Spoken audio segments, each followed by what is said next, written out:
কি অবাক হচ্ছেন? ভাবছেন স্বাস্থ্যকেন্দ্রের সামনে বরের গাড়ি কেন? আরে না না, বর নয়, সদ্যজাত মেয়েকে বাড়ি নিয়ে যাওয়ার জন্য এত সব আয়োজন করলেন বাবা।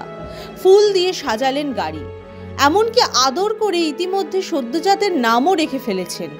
এই ফুটফুটে ছোট্ট মেয়ের নাম সিমরান পারভিন।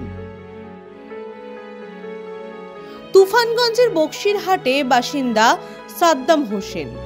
সিমরান তার তৃতীয় সন্তান। তার আগে 2 পুত্র সন্তান রয়েছে সাদ্দামের। সাদ্দাম ও তার স্ত্রী জাহানারার ইচ্ছা ছিল কন্যা সন্তানের।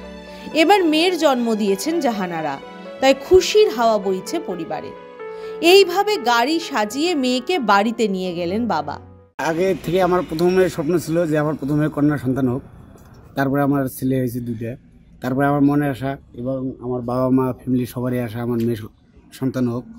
সেই জন্য ওই উদ্যোগে আমার মনের খুশিতে আমি আজকে বন্ধু বান্ধব ফ্যামিলি সবাইকে নিয়ে গাড়ি সাজিয়ে নিয়ে আসছি আমার ঘরের মা লক্ষ্মীকে নিয়ে যেতে। আর সেটা সমাজকে বার্তা দিতে চাই, আমাদের মুসলিমের মধ্যে আমাদের সমাজে আছে মেয়ে মানে আমাদের মা ফাতেমা, ঠিক আছে? সেই জন্য আমরা মেয়ে মানুষকে বা নারীকে মাকে অনেক সম্মান করি, আমাদের ধর্মে যেটা আছে। সদ্যজাতকে কোলে নিয়ে পিসি বিউটি বিবি জানিয়েছেন, সন্তান ছেলে হোক বা মেয়ে উভয়ই সমান, কোনো ভেদাভেদ করা উচিত নয়।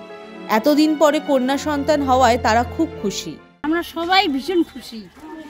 ছেলে মেয়ে সমান অধিকার, ছেলে মেয়ে হলে যে অবহেলা এটা কোনো কথা না। আমরা সবাই খুশি, এই আনন্দে আমি আমার ভাস্তিকে নিয়ে যাচ্ছি। কোথায় কিভাবে নিয়ে যাচ্ছেন?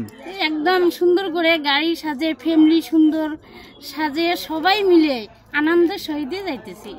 এ যুগেই কন্যাভ্রূণ হত্যা বা মেয়ে হওয়ায় মায়ের উপর অত্যাচার চালানোর ঘটনাও আকছার ঘটে। সেখানে এই ঘটনা নজির গড়ল। কোচবিহার থেকে রিয়া দাসের রিপোর্ট, দ্য ওয়াল।